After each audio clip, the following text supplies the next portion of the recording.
एक minute madam लवाना घेतला मी राहुल शर्मा, सुजीत मिश्रा जी, सुधीर शर्मा जी, प्रदीप भोसले जी, बारी बारी सभी का यहाँ पर प्रवेश हो रहा है। एडवोकेट रुद्रमणि पांडे जी आने में उनकी विचारधारा इस शहर में प्रयास करेंगे। कमलेश यादव, कमलेश यादव। एक और जंग न्यूज चैनल को सब्सक्राइब करें और बेल आइकॉन जरूर दबाएं। एक और जंग, सच्चाई के लिए हमेशा तत्पर। संजय गुप्ता ने बीजेपी से दिया इस्तीफा, वंचित बहुजन आघाड़ी में किया प्रवेश। उल्लासनगर भारतीय जनता पार्टी उत्तर भारतीय मोर्चा के जिला अध्यक्ष पद से इस्तीफा देने के बाद संजय गुप्ता ने वंचित बहुजन आघाड़ी में अपने सभी कार्यकर्ताओं के साथ प्रवेश किया।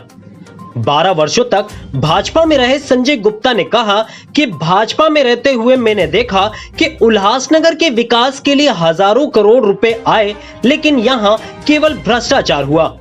इसे सहन न कर पाने के कारण मैंने अपने पद से इस्तीफा दे दिया है।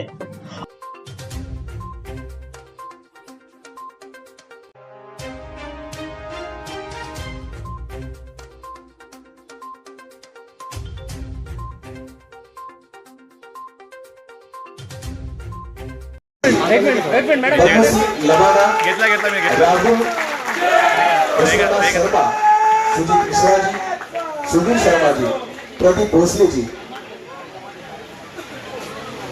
बारी बारी सभी का यहाँ पर प्रवेश हो रहा है। एडवोकेट रुद्रमणि पांडे जी आने में उनकी विचारधारा इस शहर में प्रयास करेंगे।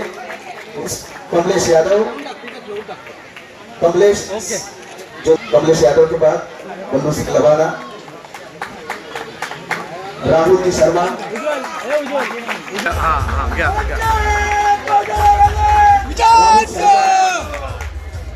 उसकी बहुजन आघाड़ी में तहे दिल से स्वागत है।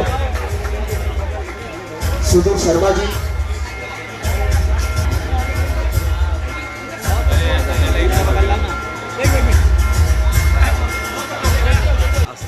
मैं जिनके नाम लेता हूँ यहाँ पर कतार बना दीजिए। रोशन झा, दिलीप भंडारी, अर्जुन यादव, प्रदीप चौहान, शिवम यादव, सुनील भिवाले, विनय सिंह जी,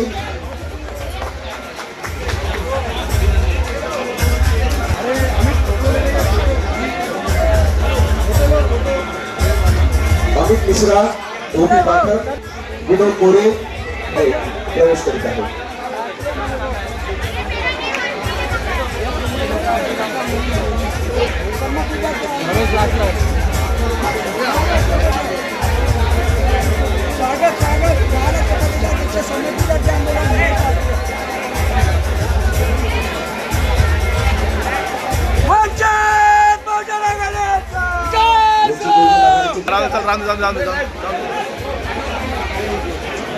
सिंधी समाजाची अपेक्षा आहे की एकजुटीने डॉक्टर बाबासाहेब आंबेडकरांचा विचार, लोकशाही।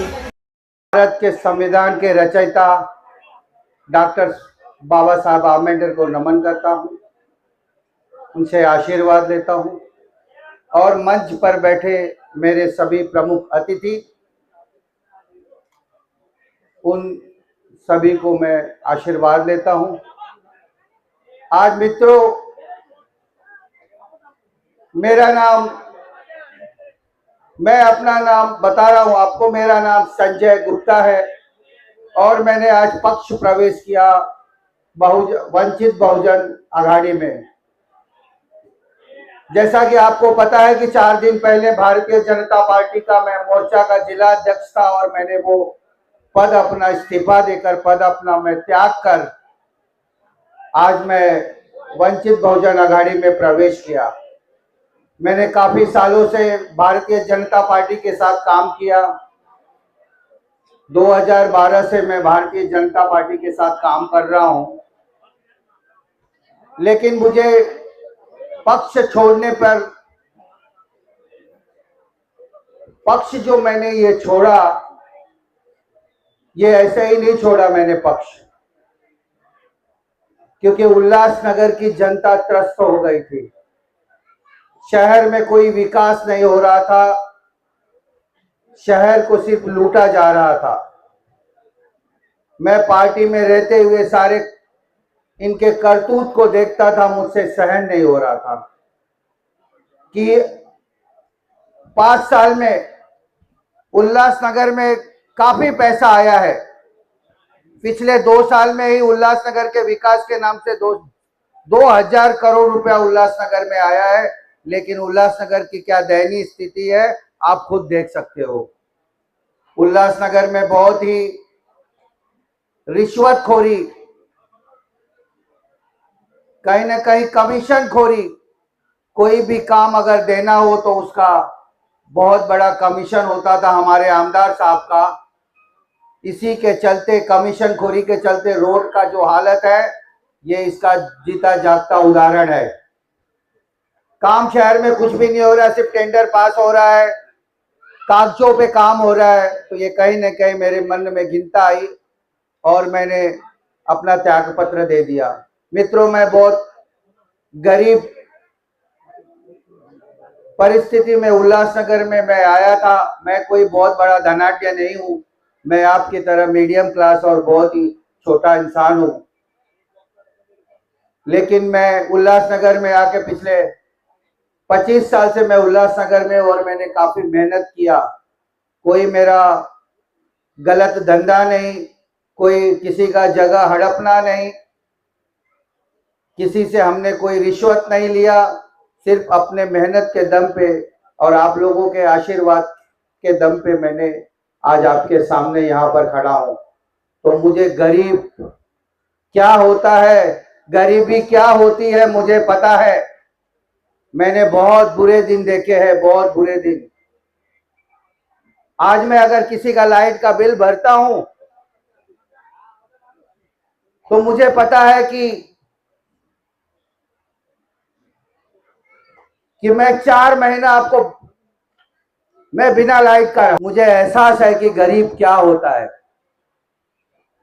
इसीलिए आज मैं वंचित में आने का कारण ही यही है कि मुझे गरीबों के साथ काम करना है, मुझे उन लोगों के साथ काम करना है जो लोगों का शोषण हुआ है उल्लासनगर में, जो लोगों को इन्होंने रिश्वत लेके काम नहीं किया है, उन लोगों के साथ काम करना है मुझे। इसीलिए मैं आज यहाँ पर आपके सामने उपस्थित सब लोगों को बताना चाहता हूं कि मुझे एक बार मौका दीजिए। मेरा एक ही मिशन है, मानव सेवा ही माधव सेवा, नर सेवा ही नारायण सेवा है। Service to man is service to God. मैं यही मानता हूं। आज जो भी मैं सेवा देता हूं उसे कहीं ना कहीं मुझे मन को बहुत संतुष्टि मिलती है, मुझे कहीं ना कहीं आत्म शांति मिलती है सेवा देके, क्योंकि गरीबों का जो सेवा रहता है उसके ही दम पे आज मैं आपके सामने खड़ा है, उनके ही आशीर्वाद से मैं आज आपके सामने खड़ा हूं। मेरी कोई औकात नहीं है, मेरी कोई औकात नहीं है इन लोगों के सामने चुनाव लड़ने की। यहाँ पर बड़े बड़े महारथी है, बहुत बड़े बड़े पैसे वाले हैं, लेकिन मेरे साथ गरीबों का आशीर्वाद है। कहीं ना कहीं गरीबों का के लिए मैं जीना चाहता हूं, गरीबों का सेवा करना चाहता हूं। मैं आपको बताना चाहता हूं, मैं राजनीति नहीं करने के लिए आया हूं, मैं सिर्फ सेवा करने के लिए आया हूं। आज सेंट्रल हॉस्पिटल में जो भी भोजन जाता है 1 बजे से लेकर 4 बजे तक, वहां पर जितने भी मरीज को मिलने के लिए आते हैं उनको भोजन फ्री रहता है। 3 वृद्धाश्रम है आज उल्लासनगर में, हम बहुत सारा काम करते हैं, बच्चों के लिए काम करते हैं, बहुत सारे स्कूलों के लिए काम कर रहे हैं। इसी तरह मैं काम करते करते कहीं ना मुझे ऐसा मन में आया कि क्यों ना, मैं तो काम कर रहा हूं लेकिन मेरे पास कोई पावर नहीं है। अगर मेरे पास पावर रहा तो मैं मैं हर एक गरीब के घर पे जाकर उनका जो सुख दर्द है वो मैं मिटा सकता हूं। इसीलिए मैं आज राजनीति में आया हूं। ये वंचित आघाड़ी मैंने इसीलिए चुना क्योंकि यहाँ पर लोगों को बहुत शोषण हुआ है, लोगों को बहुत ठगा गया है। इनके पैसे से आज यहाँ पर उन्होंने महल बनाया है, लेकिन वो आज भी झोपड़ी की झोपड़ी में ही है। मित्रों, मैं बहुत छोटा इंसान हूं, मैं इन लोगों के सामने मेरे ऊपर बहुत सारे षड्यंत्र होंगे और अभी भी बहुत षड्यंत्र हुआ। अभी 4 से 5 दिन पहले मेरे ऊपर, मैं घर पे सोया रहता हूं, मेरे ऊपर झूठा एफआईआर होता है कि मैंने किसी को चाकू मार दिया और पुलिस वो एफआईआर लेती है, मेरे ऊपर 324 दाखिल करती है। कोई उसके पास प्रूफ नहीं है, कोई प्रूफ नहीं, उसके बाद भी मेरे ऊपर एफआईआर होता है। आज मेरे ऊपर बहुत सारे प्रेशर आ रहे हैं कि तुम चुनाव नहीं लड़ो, तुम्हें चुनाव लड़ने का कोई अधिकार नहीं है, तुम एक उत्तर भारतीय है, तुम कैसे मेरे सामने चुनाव लड़ सकते हो। ये आप लोगों का आशीर्वाद है कि मैं आज आपके सामने खड़ा और उनको चुनौती दे रहा हूं। आप लोगों ने 40 साल। एक और जंग न्यूज चैनल को सब्सक्राइब करें और बेल आइकॉन जरूर दबाएं।